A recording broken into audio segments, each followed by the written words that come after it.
So hello everyone, welcome in our YouTube channel study smart club. यहाँ पर मैं आप लोगों को जो आपका चैप्टर 1 है लॉग ऑन टू एक्सेस उसका प्रैक्टिकल करवाऊंगा। प्रैक्टिकल हो सकता है कि एक से ज़्यादा वीडियोस में बने, बस आपको फोकस ये करना है कि ज़्यादातर चीज़ों को समझना है। समझने के लिए आप पढ़ते हैं, समझने के लिए ही आप ये वीडियो देख रहे हैं, वरना कोई ज़रूरत नहीं थी इसकी। केवल आप क्वेश्चन आंसर्स देख करके भी आंसर दे सकते थे। तो आइए हम इसको आपको एक्सप्लेन करते हैं। देखिए, अगर आपको डेटाबेस क्रिएट करना है तो एक्सेस सॉफ्टवेयर आपके सिस्टम में इंस्टॉल होना ज़रूरी है। उसके लिए माइक्रोसॉफ्ट ऑफिस पैकेज आता है, वो अगर इंस्टॉल है तो एक्सेस भी उसी के साथ सिस्टम में आ जाता है। तो अगर उसे आपको चेक करना है, अगर है तो उसे ओपन करना है। वो कैसे होगा, ध्यान से समझिए।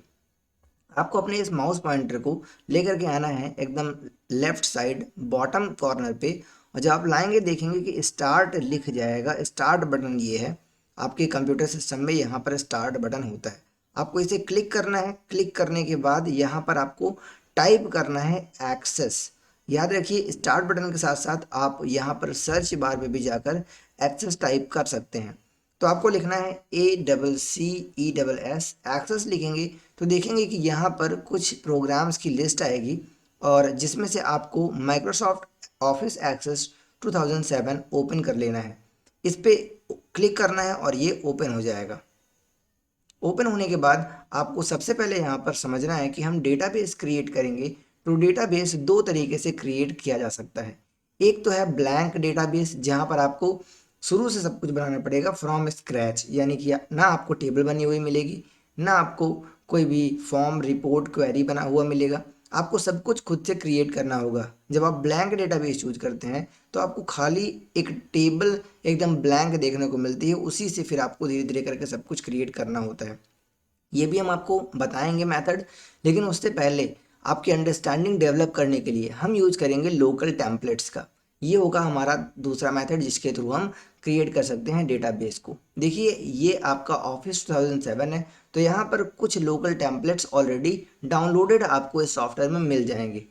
तो आपको कुछ नहीं करना है, यहाँ से खाली लोकल टेम्पलेट वाला ऑप्शन चूज करना है। चूज करने के बाद आ जाना है इस वाले सेक्शन में। यहाँ से आप कोई भी लोकल टेम्पलेट चूज कर सकते हैं, बट शुरुआती तौर पे अभी हम यहाँ पे स्टूडेंट नाम का टेम्पलेट चूज करेंगे। जब आप इस पर क्लिक करेंगे तो देखेंगे इस तरीके से साइड में एक स्टूडेंट सेक्शन आएगा। यहाँ पर आपको कुछ चीज़ें समझनी है, वो ध्यान से समझिएगा। यहाँ पे है फाइल नेम। फाइल नेम में आप जो भी फाइल का नाम लिखना चाहते हैं वो लिख सकते हैं। अभी जैसे कि डिफ़ॉल्ट स्टूडेंट 3 लिखा हुआ है, अगर आपको अपने स्कूल का नाम या फिर अपना नाम या कोई भी अदर फाइल नेम रखना है तो आप लिख सकते हैं। लेकिन याद रहे कि लास्ट में जो .accdb है, ये एक्सटेंशन लगा होना चाहिए, क्योंकि ये एक्सटेंशन बताता है कि आपने जो फाइल क्रिएट की है वो एक डेटा वाइज फाइल है जो कि MS एक्सेस में क्रिएट की गई है।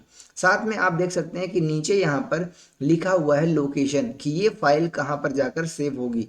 तो C ड्राइव के अंदर users folder, then Rajat folder and then document folder के अंदर ये फाइल जाकर स्टोर्ड होगी। लेकिन अगर मुझे इस लोकेशन को चेंज करना है, क्योंकि कई बार जब आप यहाँ पर सेव करते हैं तो होता क्या है कि कुछ एक्सेस डिनाइड करके एरर आती है, तो उस टाइम पे हो सकता है कि उस फोल्डर में आपको कोई भी फाइल को क्रिएट करने का परमिशन ना हो। तो उसके केस में आपको करना ये है कि ये जो फोल्डर वाला आप आइकन देख रहे हैं, इसको आपको क्लिक करना है। इसको क्लिक करने के बाद देखेंगे कि एक आपको थोड़ी देर प्रोसेस होने के बाद फाइल न्यू डेटाबेस का डायलॉग बॉक्स होगा अपीयर। अब आपको यहाँ से करना क्या है कि आपको जो भी फोल्डर में सेव करना है वो फोल्डर चूज कर लेना है। जैसे सपोज अगर मैं डेस्कटॉप पर सेव करना चाहता हूँ तो मैं यहाँ से डेस्कटॉप चूज कर लूँगा और सिंपली क्या कर दूंगा, ओके। ओके करने के बाद आप देखेंगे कि यहाँ का जो लोकेशन है वो भी चेंज हो जाएगा। देन हमें क्रिएट पे क्लिक करना है। जब आप क्रिएट पे क्लिक करेंगे देखेंगे कि कुछ समय इस तरीके से प्रिपेयरिंग टेम्पलेट करके एक आएगा बार, और जैसे ही ये बार कंप्लीट होता है वैसे ही इस तरीके से आपका डेटाबेस क्रिएट हो जाएगा। यहाँ पर आप ऊपर टाइटल में देख सकते हैं student 3 database access 2007 Microsoft Access लिखा हुआ है, ठीक है। तो अब यहाँ पर पहला काम आपको ये करना है कि जो ये सिक्योरिटी वार्निंग शो कर रहा है, आपको इसमें ऑप्शन बटन जो ये दिख रहा है इस पर क्लिक करके यहाँ से इनेबल दिस कंटेंट वाला रेडियो बटन चूज करना है और देन ओके कर देना है, जिससे कि जितने भी जो कंटेंट हैं इस डेटाबेस के डिसेबल्ड हैं वो इनेबल हो जाएं। इसके बाद आपको अब ध्यान से समझना है कि अब आप क्या कर रहे हैं।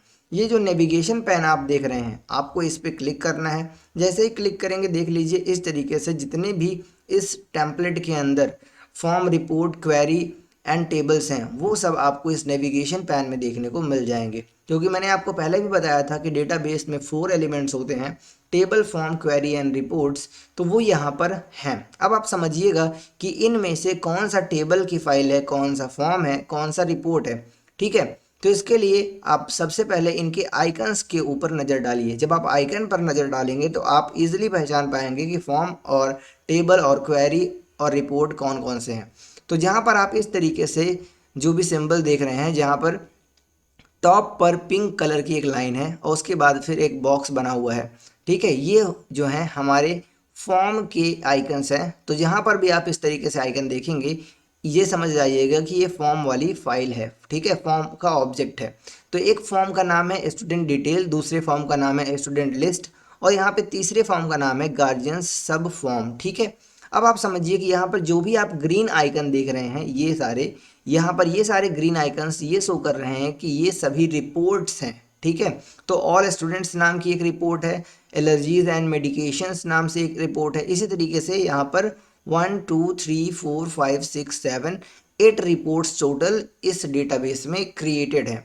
अब आप नीचे अगर देखिए यहाँ पर तो गार्जियंस और स्टूडेंट्स, जहाँ पर ये ऊपर ब्लू कलर की आपको लाइन देखने को मिलेगी दोनों में, ये दोनों हमारे टेबल्स हैं जिसमें हम एक्चुअल डेटा स्टोर करते हैं। क्योंकि इन्हीं टेबल्स से बाद में हम फॉर्म, रिपोर्ट और क्वेरी क्रिएट करते हैं।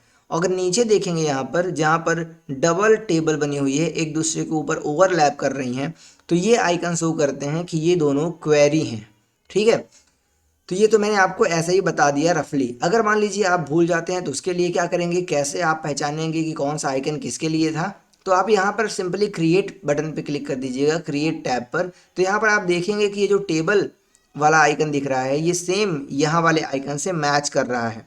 फिर आप देखेंगे कि ये जो फॉर्म वाला आइकन दिख रहा है ये सेम इस वाले आइकन से मैच कर रहा है। वही यहाँ पर रिपोर्ट डिज़ाइन में देखिए तो ग्रीन कलर का ये भी है और यहाँ पर ये सारे आइकन्स भी ग्रीन कलर के हैं। तो यहाँ से आप पहचान सकते हैं कि ये रिपोर्ट है। और साथ में क्वेरी वाले देखिए तो यहाँ पे डबल टेबल ओवरलैप कर रही हैं। तो यहाँ पर आप ये भी देख सकते हैं कि ये दोनों इसी तरीके से कुछ आइकन्स बने हुए हैं, तो ये बता रहे हैं कि ये दोनों क्वेरी हैं।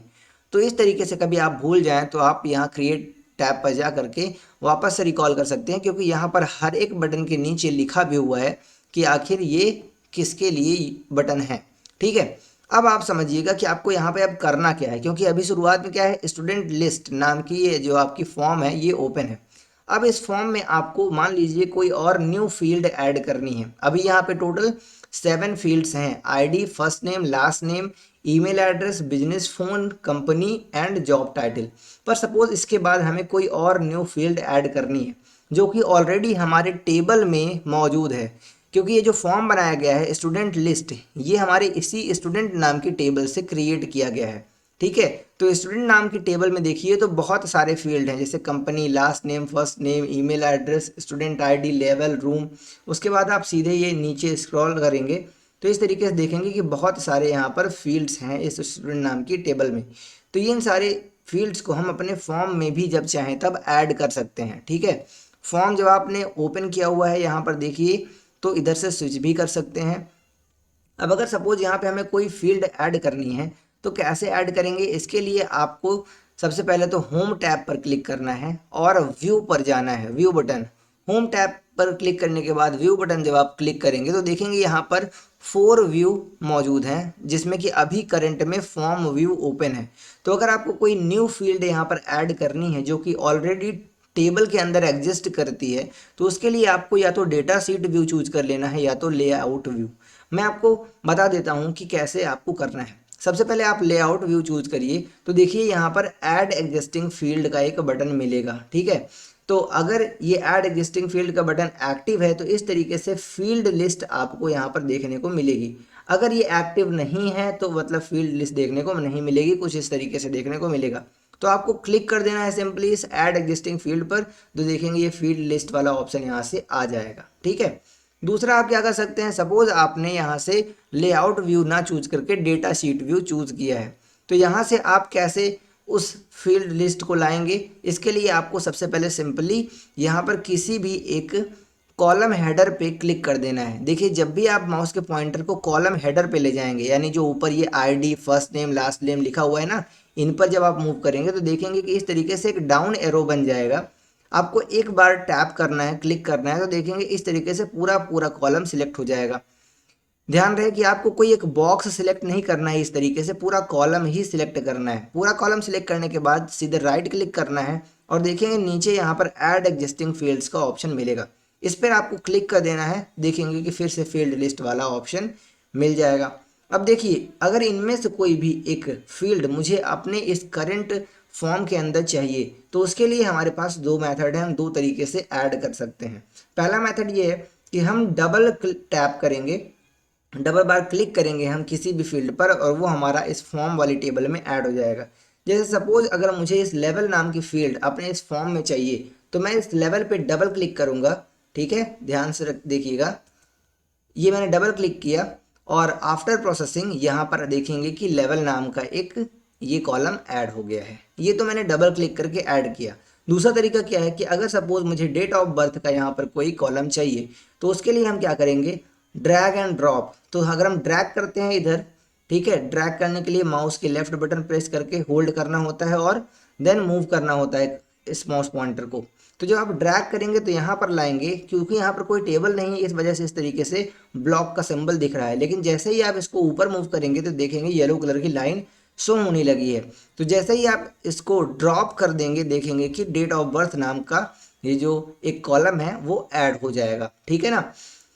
तो इस तरीके से ये दो मेथड रहेंगे, आप कोई भी फील्ड को यहाँ से ऐड कर सकते हैं। तो टेम्पलेट यूज़ करना बहुत ही आसान है, ये टेम्पलेट आप इस तरीके से यूज़ कर सकते हैं। इसके अलावा मैं आपको कुछ और चीज़ें यहाँ पर बता देता हूँ। जैसे कि देखिए अगर यहाँ पर कोई कॉलम है जिसकी पोजीशन आप मूव करना चाहते हैं, जैसे कि डेट ऑफ बर्थ यहाँ पर आ गया है, अगर आप इसको लास्ट में लाना चाहते हैं तो क्या करेंगे, आपको सिंपली क्या करना है, हेडर पे आना है इस कॉलम के जैसे, ठीक है, और होल्ड करना है, लेफ्ट क्लिक प्रेस करके इसको होल्ड करना है। देन आपको मूव करना है। जब आप मूव करेंगे तो देखिए यहाँ पे ड्रैग करके आप इसे ला सकते हैं लास्ट में, और ड्रॉप कर देंगे तो date of birth column last में आ जाएगा। ठीक है। अब देखिए यहाँ पर बहुत सारी नेविगेशन पैन में रिपोर्ट्स हैं। अब इनमें से कोई एक रिपोर्ट को आपको ओपन करना है तो जैसे इस पर क्या करना पड़ेगा, डबल क्लिक करना पड़ेगा।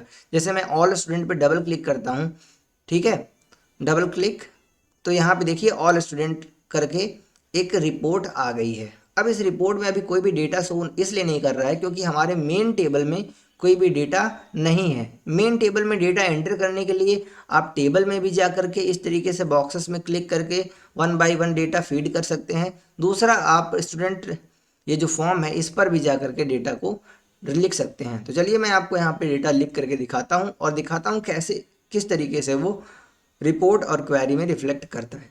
तो मैं यहाँ पर लिख देता हूँ अमन और देन लिख देता हूँ सिंह। ओके, अमन सिंह हो गए। देन ईमेल एड्रेस को मैं ब्लैंक छोड़ देता हूँ। लेवल की बात करें तो लेवल यहाँ से हम चूज़ कर लेते हैं। ठीक है, चलो 8 लिख दिया हमने। देन बिजनेस फ़ोन नंबर को हम 9999 ऐसा कुछ कर देते हैं। कंपनी कुछ भी डाल दो, यहाँ पे लिख देते हैं हम आइडिया। ठीक है, आइडिया लिख दिया हमने। जॉब टाइटल लिख दिया हमने एसोसिएट। उसके बाद देन डेट ऑफ बर्थ भी हम कोई भी चूज़ कर लेते हैं। ये लो हमने यही चूज़ कर लिया। बस यहाँ पे हमें ईयर चेंज करना होगा। ईयर चेंज करने के लिए हम क्या करेंगे, सिंपली इस तरीके से 2000 कर देंगे। ठीक है, तो ये हमारा एक फॉर्म हमने भर दिया पहले एम्प्लॉय का, या फिर ठीक है ना। अब देखो ध्यान समझिए, यहाँ पे पहले एम्प्लॉय या पहले स्टूडेंट आप कह लीजिए। तो इस तरीके से हमने पहला फॉर्म भर दिया। अब आप देखेंगे इस स्टूडेंट वाली टेबल पे जाएंगे तो अभी यहाँ पर कुछ भी रिफ्लेक्ट नहीं कर रहा है ना। अब आप सोचिए कि हमने स्टूडेंट लिस्ट मतलब ये जो फॉर्म था इसमें अगर कोई डेटा फीड किया है तो हमारा इस टेबल में कुल मिलाकर के आना चाहिए था, पर नहीं आया। क्यों नहीं आया? क्योंकि अभी ये रिफ्रेश नहीं हुआ है। ठीक है, रिफ्रेश कैसे करेंगे, आप दोबारा से इस स्टूडेंट टेबल पे जाइए, डबल क्लिक करिए। अगर तब भी शो नहीं हो रहा है तो एक बार इसको राइट क्लिक करके क्लोज कर दीजिए। क्लोज करने के बाद दोबारा से स्टूडेंट नाम की टेबल को ओपन कर लीजिए। जब आप दोबारा से ओपन करेंगे देखिए इस तरीके से यहाँ पर जो डेटा है वो फीड हो चुका है। ठीक है, तो डेटा को अगर लोड नहीं हो रहा है तो इस तरीके से लोड किया जा सकता है। अब आप अगर ऑल स्टूडेंट पे आएंगे तो यहाँ पर भी अभी भी कोई भी डेटा शो नहीं हो रहा है, तो इसको भी आपको क्या करना है, या तो इसका व्यू चेंज कर लेना है या तो इसको क्लोज करके वापस से ओपन कर लेना है। जैसे ऑल स्टूडेंट को हम वापस से ओपन करेंगे डबल क्लिक करके, तो देखिए अमन नाम का एक लड़का यहाँ पे आ चुका है। ठीक है, जिसका लेवल और डेट ऑफ बर्थ दिया हुआ है। तो इस तरीके से हम यहाँ पर देख सकते हैं। अब आइए हम एक क्वेरी चलाते हैं। देखिए स्टूडेंट एक्सटेंडेड करके यहाँ पे क्वेरी है, इस पर डबल क्लिक करके इसे ओपन करिए। देखिए यहाँ पर भी जो है अमन की जो भी इंफॉर्मेशन है वो इस क्वेरी के अंदर आ गई है। तो इस तरीके से आप यहाँ पर चेक कर सकते हैं। सारे डेटा को फीड करने के बाद आप जब 10-15 बच्चों का डेटा फीड करेंगे तो देखेंगे कि ऑलरेडी आपको चीज़ें समझ में आने लगी हैं। तो ये रहा ऐसा तरीका जिसके थ्रू आप अपने डेटाबेस में डेटा को एंटर कर सकते हैं, फॉर्म रिपोर्ट क्वेरी को समझ सकते हैं। अब आइए मैं आपको कुछ ऐसी चीज़ें बताता हूँ जो कि अक्सर आपको प्रॉब्लम क्रिएट करती है। जैसे अगर आप स्टूडेंट लिस्ट के अंदर हैं, ठीक है, और कई बार क्या होता है कि आप यहाँ पर व्यू पर गए, लेआउट पर गए और आपने ऐड एग्जिस्टिंग फील्ड पर क्लिक किया और देख सकते हैं कि यहाँ फर्स्ट नेम का ऑलरेडी एक कॉलम है, लेकिन दोबारा से आपने फर्स्ट नेम यहाँ पर ऐड कर दिया इस तरीके से। ठीक है, तो ऐसे में क्या होगा कि अब आप अगर 2 बार फर्स्ट नेम यहाँ पर ऐड कर चुके हैं, जैसे एक फर्स्ट नेम यहाँ आ गया है और दूसरा फर्स्ट नेम यहाँ है, ठीक है, तो अगर इनमें से आपको एक फर्स्ट नेम को डिलीट करना है तो डिलीट करने में अक्सर देखा गया है कि फॉर्म के अंदर खासकर डिलीट करने में बहुत प्रॉब्लम आती है। देखिए क्या होगा, अभी मैं यहाँ पर राइट क्लिक करता हूँ, ठीक है, डिलीट करने के लिए, तो पहली बात तो कोई भी यहाँ पर डिलीट करने का ऑप्शन नहीं है, आप डिलीट नहीं कर सकते हैं। दूसरी बात कि अगर आप इसका व्यू भी चेंज करते हैं तब भी डिलीट करने का ऑप्शन आपको देखने को नहीं मिलेगा। जैसे डेटा शीट व्यू पर गए हम, तब भी यहाँ पर अगर हम फर्स्ट नेम 2 बार लिखा हुआ है इसे डिलीट करना चाहें तो डिलीट नहीं होगा। तो कैसे डिलीट होगा ये आप समझिएगा। इसके लिए आपको क्या करना है कि सबसे पहले जाना है डिज़ाइन व्यू पर, ठीक है, जहाँ पर फॉर्म डिज़ाइन किया जाता है। फॉर्म डिज़ाइन पे आएंगे तो देखेंगे यहाँ पर फर्स्ट नेम करके 2 बॉक्सेस बने हुए हैं। आपको इनमें से एक को डिलीट करना है, तो उसके लिए आप जिस पर भी क्लिक कर देंगे इस तरीके से येलो बॉर्डर आ जाएगा। फिर आप अपने कीबोर्ड का शिफ्ट बटन प्रेस करिएगा, होल्ड करिएगा और दूसरा वाला बॉक्स उसके सामने का जस्ट सिलेक्ट कर लीजिएगा। इसको करने के बाद आपको राइट क्लिक करना है और देखेंगे यहाँ पर डिलीट का ऑप्शन मिल जाएगा। इधर से डिलीट कर देंगे और देन वापस से इसका व्यू चेंज करेंगे, डेटा शीट व्यू पर जाएंगे तो देखिए यहाँ से फर्स्ट नेम का केवल अब एक ही कॉलम है, दूसरा कॉलम ऑटोमेटिक डिलीट हो चुका है। तो इस तरीके से फॉर्म का हम कॉलम डिलीट कर सकते हैं। जैसे अगर हमारे पास स्टूडेंट टेबल है और यहाँ पर हमें कोई भी एक कॉलम डिलीट करना है तो उसके लिए क्या करना है, स्टूडेंट टेबल पे आए, इधर कॉलम सिलेक्ट किया, देन हेडर पे जाकर राइट क्लिक करेंगे, यहाँ पे डिलीट कॉलम का ऑप्शन मिल जाएगा और जैसे डिलीट कॉलम पे क्लिक करेंगे तो यहाँ पर देखिए लिखा है do you want to permanently delete the selected field and all the data in the field. मतलब क्या आप इस फील्ड को, इस वाले कॉलम को परमानेंटली डिलीट करना चाहते हैं और साथ में इसके अंदर जितने भी डेटा हैं क्या उनको भी परमानेंटली डिलीट करना चाहते हैं। तो अगर हाँ है तो यस कर दीजिए। तो मैं यहाँ पे यस कर रहा हूँ, तो देखिए ऑटोमेटिक इस कॉलम को पूरी तरीके से डिलीट कर दिया गया है। तो इस तरीके से आप कोई भी कॉलम टेबल के अंदर या फिर फॉर्म के अंदर डिलीट कर सकते हैं। ठीक है, तो ये रहा पूरा का पूरा हमारा टेम्पलेट, किस तरीके से हमें यूज़ करना है। अब बात करें हम ब्लैंक डेटाबेस को कैसे यूज़ करना है, कैसे क्रिएट करना है, वहाँ पर कैसे फ्रॉम स्क्रैच से आपको करना है, वो सब चीज़ें मैं आपको नेक्स्ट वीडियो में बताऊंगा। क्योंकि ये वीडियो ही काफ़ी ज़्यादा लंबी हो चुकी है, तो मैं नहीं चाहता कि आप थोड़ा सा और आप यहाँ पर टाइम बिताएं। अगर आपको देखना है तो हमारी नेक्स्ट वीडियो देखिएगा, उसमें हम आपको बताएंगे कि कैसे ब्लैंक डेटाबेस क्रिएट करना है। ये वीडियो आपको कैसा लगा, सारी कुछ सब कुछ समझ में आया कि नहीं आया, आप कमेंट बॉक्स में ज़रूर बताइएगा, जिससे कि हम नेक्स्ट वीडियो में उस तरीके से चीज़ों को बताएंगे कि आपको सब चीज़ें अच्छे से समझ में आ जाए। अभी के लिए बस इतना ही, मिलते हैं नेक्स्ट वीडियो में, बाय बाय।